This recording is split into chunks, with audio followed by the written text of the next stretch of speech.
कोविड-19 विशेष कार्यक्रम के अंतर्गत प्रस्तुत है कोरोना वायरस संक्रमण की वर्तमान स्थिति पर चर्चा, जिसे प्रस्तुत कर रहे हैं आकाशवाणी संवाददाता आनंद श्रीवास्तव। इस कार्यक्रम में आमंत्रित स्वास्थ्य विशेषज्ञ हैं जीबी पंत अस्पताल के प्रोफेसर डॉक्टर संजय पांडे। नमस्कार। बुलंद हौसले के साथ उम्मीद की डोर थामे अपनी मंजिल को हासिल करने के लिए लगातार आगे बढ़ते रहना ही जीवन की खूबसूरती है। मुश्किल हालात और कठिन परिस्थितियों के बीच कई बार हमारा मन विचलित सा होने लगता है। हम हताश और निराश होने लगते हैं। हमें लगता है कि अब बस आगे कुछ सकारात्मक हो ही नहीं सकता, लेकिन ऐसा नहीं है। कोरोना के इस दौर में भी बहुत सारे लोगों को ऐसा ही लग रहा होगा, पर हिम्मत मत हारिए, आगे बढ़ते रहिए। उम्मीदों का सूरज बहुत जल्द निकलने वाला है। कोविड-19 से आप सचेत रहें, जागरूक रहें, इसीलिए आकाशवाणी पर हम लेकर आते हैं ये खास कार्यक्रम। आज के इस कार्यक्रम में हमारे साथ हैं वरिष्ठ स्वास्थ्य विशेषज्ञ डॉक्टर संजय पांडे। डॉक्टर संजय, कार्यक्रम में आपका बहुत बहुत स्वागत है। जी नमस्कार। नमस्ते सर। इससे पहले कि डॉक्टर साहब के साथ हम चर्चा शुरू करें, हम अपने श्रोताओं को बता दें कि अगर वो भी हमारे साथ जुड़ना चाहते हैं तो हमें फोन कर सकते हैं। हमारा फोन नंबर है 011-2331-4444। हमारा टोल फ्री नंबर है 1800-115767। डॉक्टर संजय, आज भारत में 55 दिनों के बाद नए मामलों की संख्या रिकवर होने वाले मामलों की संख्या से ज्यादा रही है। ये चिंता की बात है। क्या लगता है आपको, लापरवाही या कोई और कारण? देखिए, दो राज्य निश्चित रूप से चिंता के विषय हैं। एक केरल और दूसरा महाराष्ट्र। जी। पूरे कंट्री में केसेस कम हुए हैं और बहुत तेजी से कम हुए हैं। इसका एग्जांपल मैं दिल्ली का देना चाहूंगा जी कि दिल्ली में केसेस इतनी तेजी से कम हुए, किसी को उम्मीद नहीं थी जी। लेकिन केरल और महाराष्ट्र में केसेज या तो स्टैटिक हैं या कभी बढ़ जाते हैं और घटते कम हैं। तो इसके कई कारण हो सकते हैं। ऐसा भी एक कारण हो सकता है कि जो टेस्टिंग है ऊपर नीचे हो रही हो, लेकिन उससे भी एक इम्पोर्टेंट कारण यह हो सकता है कि कोई नया वेरिएंट हो। तीसरा कारण यह हो सकता है कि लोगों की लापरवाही, जैसे अभी एकदम से इकोनॉमी खोलने की दिशा में मार्केट को खोला गया है जी, तो लोग बाहर आ रहे हैं और छोटे मोटे फेस्टिवल सेलिब्रेट कर रहे हैं।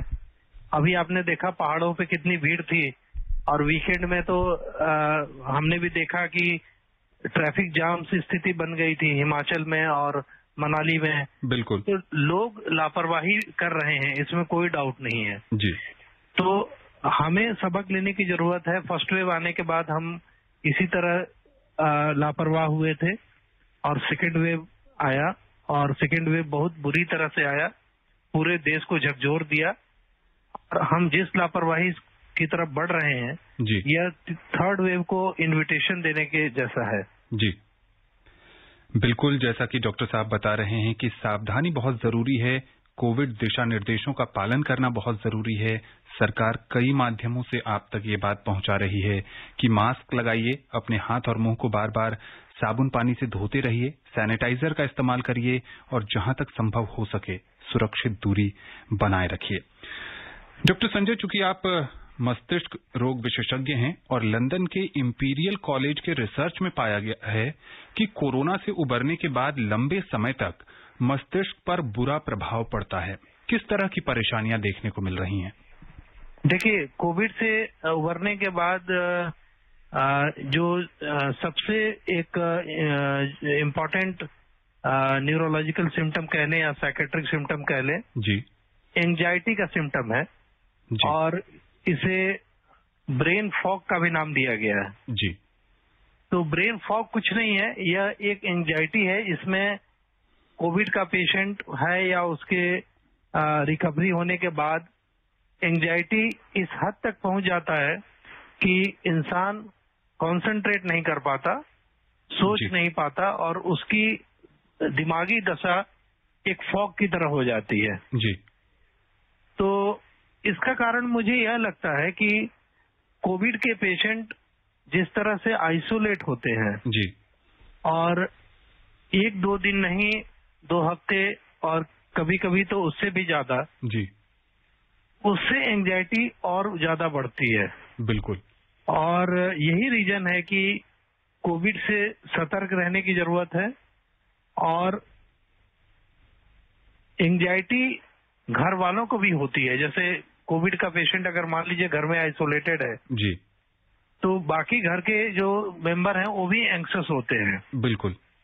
तो ब्रेन फॉग की समस्या तो कोविड के पेशेंट में होती है, रिकवरी के बाद भी थोड़े लंबे समय तक चलती है। जी, लेकिन उसके रिश्तेदारों में जो एंजाइटी की समस्या है वो भी काफी सीरियस है। जी। अमेरिका में एक रिसर्च में ये पाया गया है कि दिमाग में ऑक्सीजन की कमी के कारण कोरोना मरीजों में हाइपोक्सिक ब्रेन इंजरी भी देखने को मिल रही है। ये किस तरह की समस्या है?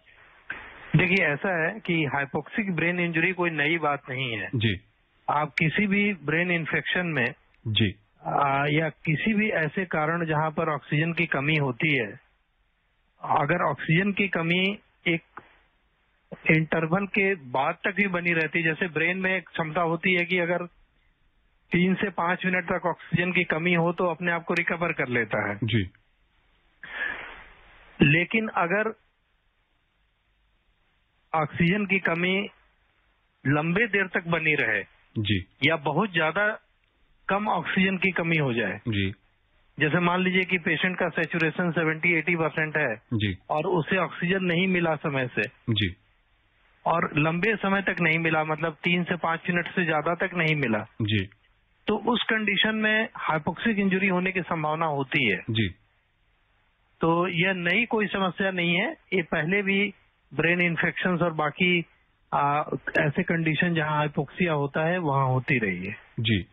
डॉक्टर संजय, कुछ शोध में ये भी पाया जा रहा है और कोरोना से उबर रहे कुछ मरीज ये भी शिकायत कर रहे हैं कि कोरोना के ठीक होने के 1 महीने, 1.5 महीने, 2 महीने बाद बहुत तेजी से उनके बाल झड़ने शुरू हो जाते हैं। ये किस तरह का प्रभाव देखने को मिल रहा है और इससे कैसे मुक्ति पाई जा सके? देखिए, बाल झड़ने की जो समस्या है जी, यह कई बीमारियों में दिखती है। जैसे हम लोग देखते हैं कि कई बार पेशेंट एंटी एपिलेप्टिक ड्रग लेता है, उसमें भी बाल झड़ते हैं। जी, या कई ऑटो इम्यून कंडीशंस है, उसमें भी बाल झड़ने लगते हैं। जी, तो बॉडी में जहां भी कुछ ऑटो इम्यून चेंजेज या हार्मोनल चेंजेज होते हैं जी, तो उसमें बाल झड़ने की समस्या हो सकती है। जी, लेकिन ये ट्रांजिएंट है और रिवर्सिबल है मोस्ट ऑफ द कंडीशंस में। जी, और मुझे लगता है कि इसमें बहुत बड़ा योगदान जो हम दवाइयां दे रहे हैं उसका भी है। जी, जैसे जो स्टेरॉयड दे रहे हैं, और स्टेरॉयड की वजह से आपने देखे होंगे कि कई लोगों में म्यूकरमाइकोसिस और हाई ब्लड शुगर की समस्या है। बिल्कुल। और अभी हम पढ़ रहे थे कि बोन फ्रेजिलिटी भी हो रही है, कि बोन भी वीक हो रहा है। जी, तो इसकी वजह से बाल झड़ने की भी एक समस्या हो सकता है कि उससे रिलेटेड हो। जी। डॉक्टर संजय, एक शोध और बताता है कि जिन लोगों को स्मेल और टेस्ट चला जाता है, यानी स्वाद और सुगंध की समस्या होती है, उन लोगों की रिकवरी में 1 साल का भी समय लग सकता है। क्या कहेंगे आप?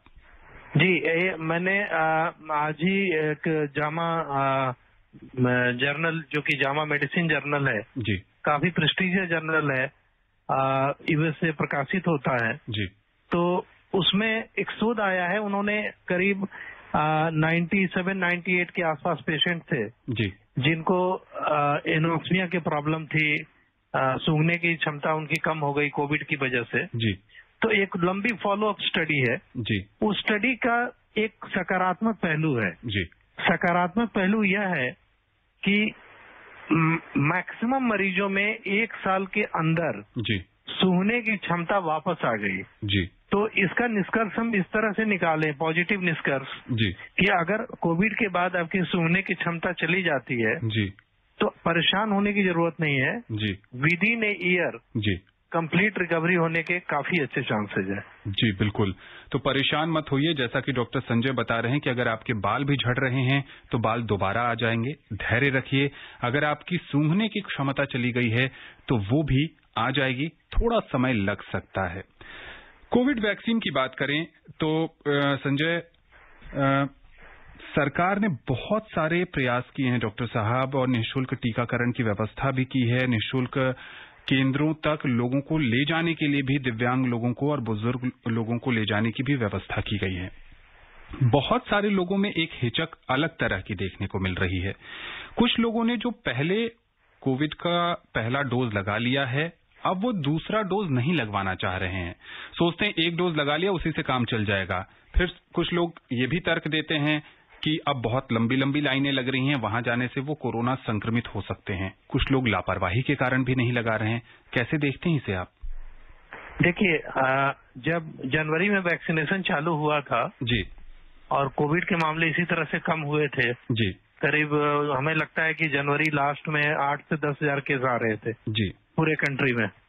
तो लोगों को लगा कोविड खत्म हो गया, जी, अब कोविड दोबारा नहीं आएगा। जी, और वैक्सीनेशन सेंटर पे तो वैक्सीन लगाने वाले इंतजार कर रहे थे, जी, लेकिन वहां कोई दिखता नहीं था। जी, तो कहने का मतलब क्या है कि उसी लापरवाही को दोबारा न दोहराएं। जी, और अगर आपने पहला डोज लगा भी लिया है जी, तो दूसरे डोज लगाना जरूरी है, आवश्यक है।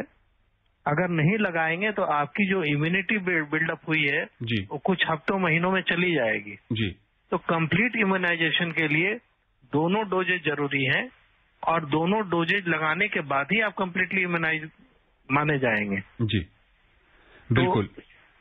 जी डॉक्टर संजय, इस कार्यक्रम के माध्यम से कई बार हम इस विषय पर चर्चा कर चुके हैं, लेकिन अब भी बहुत सारे लोगों के बीच ये बात है और उनको ऐसा लगता है कि जो गर्भवती महिलाएं हैं या जिनका बच्चा बहुत छोटा है, जो स्तनपान कराती हैं, क्या उनको कोरोना वैक्सीन लगाना सुरक्षित है? आपका अनुभव क्या कहता है? आपके पास भी ऐसे मरीज आते होंगे।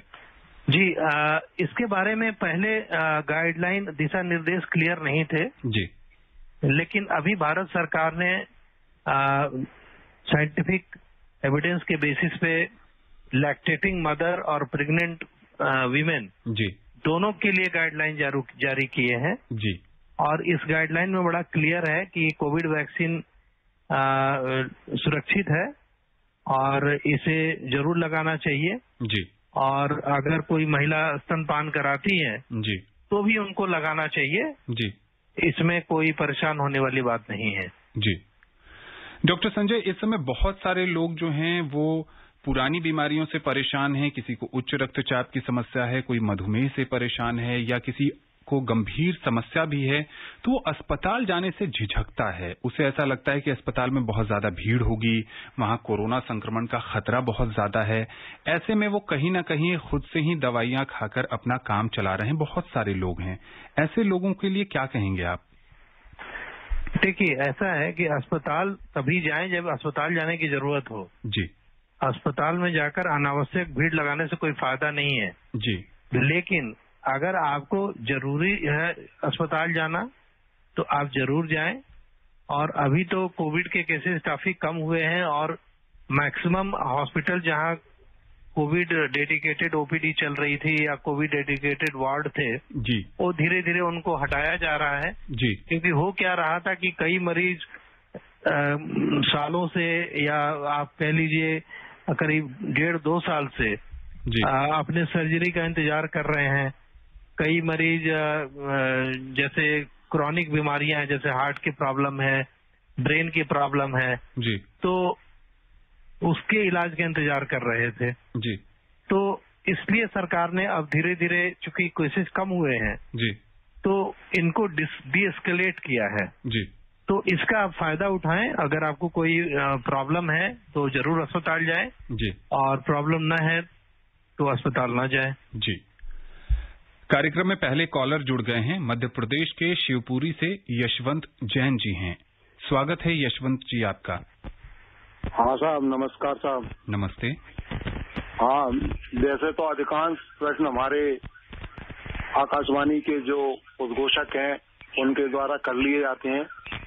फिर भी हमारे यहाँ कई प्रॉब्लम है जिनके बारे में हम डॉक्टर साहब से पूछना चाहते हैं जी, कि हमारे यहाँ अभी एक ने वो लगवाई कोवैक्सीन जी, और उनको पैरालाइसिस हो गया और उनको पैरालाइसिस की हालत में ग्वालियर ले जाना पड़ा। जी, तो इस प्रकार के केस कम होते हैं, हालांकि 5-7 केस हुए होंगे इतने करोड़ों लोगों में जी, लेकिन इनको भी अपन को गंभीरता से लेना पड़ेगा। घटना तो हुई है, इनको लेना पड़ेगा।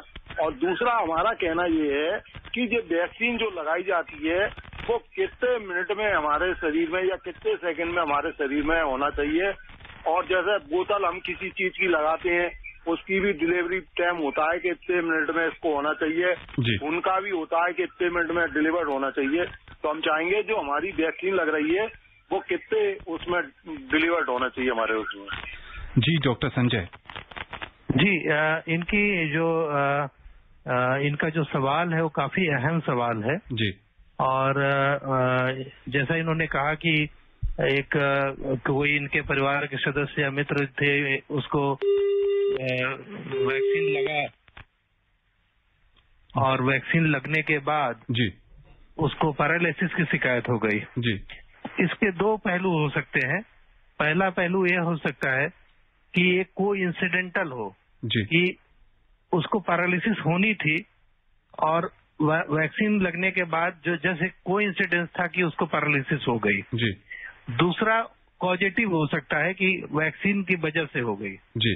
तो ये बेसिकली रिसर्च का विषय है, लेकिन हमें लगता है कि इसमें वैक्सीन को ब्लेम करना सही नहीं है जी, जब तक हमारे पास उसके साइंटिफिक साक्ष्य नहीं है। बिल्कुल। तो लगता यही है कि कोइंसिडेंटल है, लेकिन रेयर साइड इफेक्ट्स होते हैं। जैसा आपने देखा होगा कि बीच में कुछ साइड इफेक्ट्स की चर्चा हुई थी कि 1 लाख में 1 को साइड इफेक्ट हुआ जी। तो अगर जो साइड इफेक्ट 1 लाख में 1 या 10 लाख में 1 को हो रहे हैं वो बहुत ही रेयर साइड इफेक्ट जी। बिल्कुल। कार्यक्रम में दूसरे कॉलर हैं जयपुर से रामुल यादव, स्वागत है आपका। रामुल यादव जयपुर जी, पूछिए रामुल जी, अपना सवाल पूछिए। अच्छा साहब, जय सिया राम। डॉक्टर साहब जय सिया राम, और आपको भी साहब जय सिया राम जी। नमस्ते। मैं जयपुर झोटवाड़े से बोल रहा हूँ, नेत्रहीन हूँ, 84 साल की उम्र है जी। मेरे 26 अप्रैल को टीका लगवाया था पहला जी। तो मैं आज डिस्पेंसरी में हूँ, डिस्पेंसरी में टीका हमारे जयपुर झोटवाड़े में आज लग ही नहीं रहा था। और फिर ऐसा गर्मी को सब हम अगर एक टीका लगाया, एक लगा लिया है तो हम कमरे में सोचे अगर छत के ऊपर सोवे तो कोई नुकसान है क्या हम जैसों को। 84 साल की उम्र, नेत्रहीन हूँ, रामू यादव जी। डॉक्टर संजय देखिए, टीके को लेके या कोविड को लेके बहुत सारी भ्रांतियां हैं। टीके लगाने का और आपके छत पे सोने का कोई आपस में रिलेशन नहीं है। आपको जहां सुविधा लगे, आपको जहां अच्छा लगे आप सोएं, उसका टीके से या कोविड से कोई लेना देना नहीं है जी। बिल्कुल। और इसी तरीके से मिथकों को तोड़ने के लिए हम ये कार्यक्रम आप तक लाते हैं और डॉक्टर संजय जैसे स्वास्थ्य विशेषज्ञ सोशल मीडिया पर या फिर आपके आस पड़ोस के लोग जो कोरोना टीके के संबंधित इस तरह की बातें करते हैं, आपके मन में शंका उत्पन्न होती है, उसी शंका का निवारण करने की हम कोशिश करते हैं। मध्य प्रदेश से RK बंसल जी जुड़ गए हैं, स्वागत है कार्यक्रम में आपका। नमस्कार जी। नमस्ते डॉक्टर साहब को मेरा नमस्कार जी। नमस्कार। हाँ डॉक्टर साहब, मैं जानना चाहता हूँ कि कॉटन के मास्क जो रहते हैं, ट्रिपल लेयर मास्क बना के क्या हम पहन सकते हैं? जी, आप बिल्कुल पहन सकते हैं। आपको बस मास्क नाक को ढका होना चाहिए और मास्क साफ सुथरा होना चाहिए जी। जी जी। अक्सर ये भ्रांतियां फैल रही हैं कि जो कॉटन के ट्रिपल लेयर मास्क हैं उनका असर अब नहीं होगा। ऐसा नहीं है, आप कोई भी मास्क यूज करें, मास्क को बार बार साफ करने की जरूरत है और साफ सफाई की जरूरत है जी जी। मास्क लगाना बहुत जरूरी है, वो ट्रिपल लेयर होना जरूरी है। कॉटन के भी मास्क आप लगा सकते हैं। जब भारत में संक्रमण बहुत ज्यादा बढ़ गया था तो स्वास्थ्य विशेषज्ञ और सरकार ने कहा था कि आपको 2 मास्क लगाने की जरूरत है। मास्क की साफ सफाई की बात करें डॉक्टर संजय, तो बहुत सारे लोग N95 मास्क इस्तेमाल करते हैं और ऐसा भी देखा गया है कि उसे भी साबुन पानी से धोकर वो बार बार इस्तेमाल करते हैं। क्या ये तरीका सही है? देखिए, तरीका कोई भी हो, मास्क लगाना जरूरी है जी और मास्क की साफ सफाई जरूरी है। ये 2 चीजें बहुत जरूरी है जी।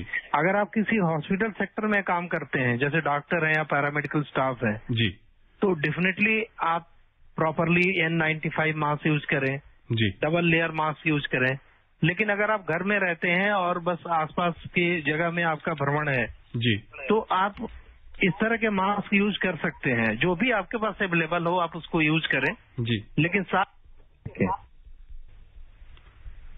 जी। डॉक्टर संजय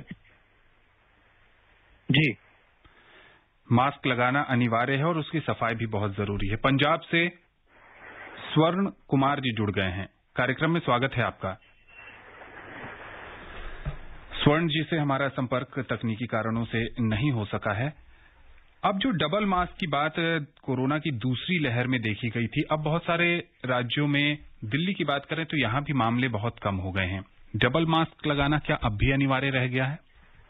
देखिए, जैसा मैंने अभी आपको कहा कि अगर आप किसी ऐसे इंडस्ट्री में काम करते हैं जी, जहां आपको जैसे चांस है कि कोविड पेशेंट से आपका इंटरेक्शन हो सकता है जी, वहां आप डेफिनेटली ज्यादा प्रोटेक्शन लें। लेकिन अगर आप घर में हैं या घर के आसपास के मार्केट में जा रहे हैं तो वहां प्रॉपर N95 मास्क एनफ है। जी, बिल्कुल। गाजियाबाद से यामीन जी जुड़ गए हैं। यामीन जी, कार्यक्रम में स्वागत है आपका। सर नमस्कार, डॉक्टर साहब को भी। सर मैं यामीन भाई रेडियो वाला गाजियाबाद से बोल रहा हूँ। जी नमस्कार सर। मैं ये जानना चाह रहा था, जैसे कि जिन लोगों को वैक्सीन लग चुकी है, तीसरी लहर में वो कितना संक्रमण की चपेट में आएंगे, तो जानना चाह रहा था। और जिन लोगों को दूसरी लहर में जो ज्यादा चपेट में आ गए थे जी, क्या उनको तीसरी लहर में भी चपेट में आ जाएंगे क्या? बढ़िया सवाल है डॉक्टर संजय, और बहुत सारे लोगों के जहन में ये बात है कि उन्हें कोरोना की दोनों खुराक लग चुकी है वैक्सीन की, तो क्या अब वो पूरी तरह सुरक्षित हैं या तीसरी लहर में उनको भी खतरा है? देखिए, इनके दोनों सवाल काफी अहम है जी। अगर कोरोना की वैक्सीन नहीं होती जी और front line health care workers को नहीं लगा होता जी, तो आप सोच सकते हैं कि इस कोविड की दूसरी लहर में फ्रंट लाइन वर्कर्स का क्या हाल होता। बिल्कुल ठीक। यह एक बहुत ही इम्पोर्टेंट एविडेंस है कि चूंकि सरकार ने फ्रंट लाइन वर्कर्स को जनवरी, फरवरी, मार्च तक काफी हद तक वैक्सीनेट कर लिया था जी, तो उतना नुकसान नहीं हुआ जी। हाँ, कोई भी वैक्सीन 100% इफेक्टिव नहीं है जी, लेकिन वैक्सीन की एफिकेसी सीरियस इलनेस और हॉस्पिटलाइजेशन के लिए मोर देन 95% है जी, और माइल्ड इलनेस के लिए मे बी 70% के आसपास है, डिपेंडिंग अपॉन किस वैक्सीन की आप बात कर रहे हैं। जी।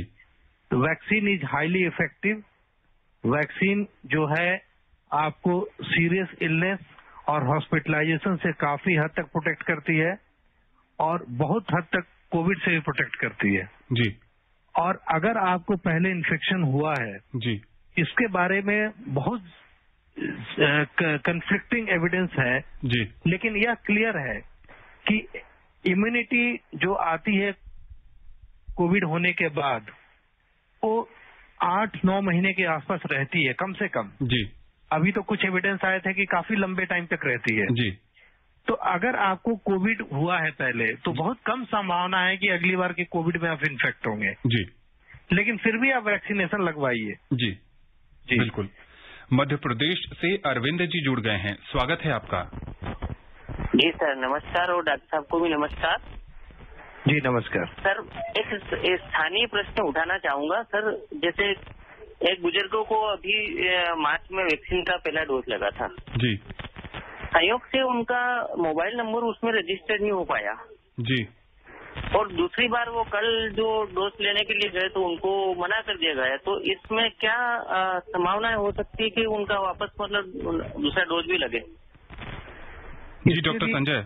हाँ, इसके लिए इनको स्थानीय अधिकारी से बात करना चाहिए और जहां तक मुझे पता है अभी हाल ही में कोविन ऐप पर कुछ ऐसे सुविधाएं उपलब्ध कराई हैं सरकार ने जी, जिसमें आप अपने डेटा को अपडेट कर सकते हैं। जी, जैसे अगर आपका फोन नंबर गलत है तो आप उसको ठीक कर सकते हैं। जी, तो आप एक बार कोविन ऐप पे ट्राई कर सकते हैं जी। और मुझे लगता है कि उससे आपको जरूर मदद मिलेगी। जी हाँ, बिल्कुल। और सरकार ने अब बहुत सारे विकल्प कर दिए हैं। जहां पर टीकाकरण केंद्र है, आप वहां जाकर ऑन साइट रजिस्ट्रेशन करवाकर भी कोविड टीका लगवा सकते हैं। कोविन ऐप जो है, आप उस पर भी रजिस्ट्रेशन करने की कोशिश करिए। वहां पर आप पिन नंबर डालकर, अपने क्षेत्र का पिन नंबर डालकर सर्च कर सकते हैं। साथ ही साथ आप जिलेवार भी भारत में कहीं भी रहते हैं तो भी आप सर्च कर सकते हैं कि आपके नजदीकी टीकाकरण केंद्र में आपको स्लॉट कब मिल रहा है, और जिस दिन आपको स्लॉट मिलता है, जो समय आप वहां पर चुनते हैं, आप वहां पर जाइए, टीका जरूर लगवाइए। और इस बात पर बिल्कुल मत घबराइए कि टीके से आपको किसी तरह की कोई समस्या हो सकती है। डॉक्टर संजय बता रहे हैं कि काफी परीक्षण करने के बाद, शोध करने के बाद, बहुत सारे लोगों पर ट्रायल करने के बाद ही ये टीके आप तक पहुंचाए गए हैं। डॉक्टर संजय, जब अब अनलॉक की प्रक्रिया चल रही है, बाजार में भीड़ भाड़ होने लगी है, लोग ऑफिसेज जाने लगे हैं, क्या सावधानी बरतें? लोग भी ये चाहते हैं कि वो कोविड दिशा निर्देशों का पालन करें, बहुत बार ये नहीं हो सकता है। ऐसी स्थिति में क्या किया जाए? देखिए, करीब 1.5 साल से हम यह बात कर कि कोविड एप्रोप्रिएट बिहेवियर को बनाए रखना है जी। और जैसा हम बार बार इस चीज को दोहराते हैं कि सोशल डिस्टेंसिंग, मास्क पहनना, सैनिटाइजेशन, वही बेसिक चीज है जिन्हें फिर दोहराने की जरूरत है। जी। जो कोविड के दिशा निर्देश हैं, उनका हमेशा पालन करिए। जहां भी जाइए मास्क लगाइए, अपने हाथ और मुंह को बार बार साबुन पानी से धोते रहिए और सुरक्षित दूरी का पालन करते रहिए।